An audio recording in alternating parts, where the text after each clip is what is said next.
अस्सलाम वालेकुम मेरी यूट्यूब फैमिली, कैसे हैं आप सब। आज हम बनाने जा रहे हैं आलू अंडे का सालन या फिर एग पोटैटो करी।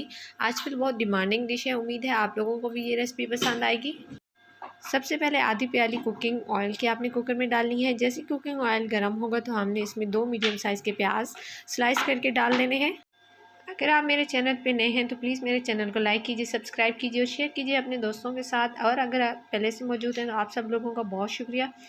जैसे ही प्याज लाइट ब्राउन हुए हैं तो हमने इसमें 1 टीस्पून चिली फ्लेक्स डाला है, 1.5 टीस्पून नमक डाला है, हाफ़ टी स्पून इसमें आपने हल्दी डालनी है, हाफ़ टी स्पून काली मिर्च डाली है, हाफ़ टी स्पून इसमें आपने रेगुलर लाल मिर्च डालनी है और हाफ़ टी स्पून आपने इसमें ज़ीरा पाउडर ऐड करना है। 2 से 3 टमाटर आपने स्लाइस करके इसमें डाल देने हैं।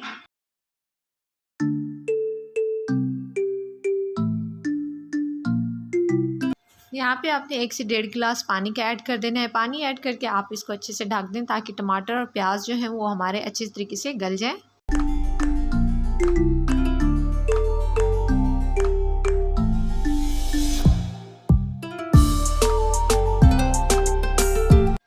पानी खुश्क हो चुका है, प्याज और टमाटर भी अच्छे तरीके से गल चुके हैं। तो यहाँ पे आपने 2 से 3 मीडियम साइज़ के आलू लेके अपने हिसाब से आप उसको पीसेस पे काट लें, वो ऐड कर देंगे और आलूओं को हम मसाले के साथ अच्छे से भूनेंगे।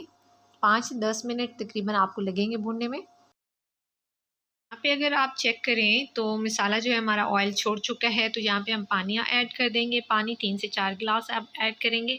पानी ऐड करने के बाद हम इसको स्टीम कुक करेंगे 5 से 7 मिनट के लिए। 2 ग्रीन चिलीज़ भी मैंने ऐड कर दी हैं। आप काट के भी डाल सकते हैं, लेकिन क्योंकि ये काफ़ी तेज़ वाली हैं तो बस खुशबू के लिए मैं डाल रही हूँ।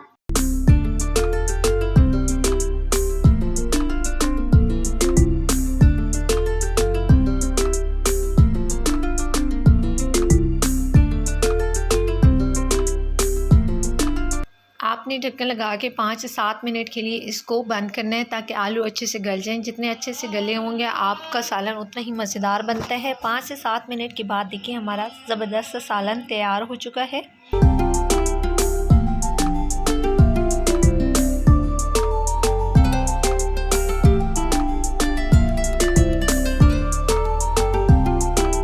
अंडे मैंने अलग से बॉईल कर लिए थे। आप चाहें तो काट के भी ऐड कर सकते हैं या फिर साबुत भी ऐड कर सकते हैं। उम्मीद है रेसिपी आप लोगों को पसंद आई होगी। रेसिपी पसंद आए तो लाइक कीजिए, सब्सक्राइब कीजिए, शेयर कीजिए अपने दोस्तों के साथ। मुलाकात होती है नेक्स्ट यमी सी रेसिपी के साथ। अल्लाह हाफ़िज़।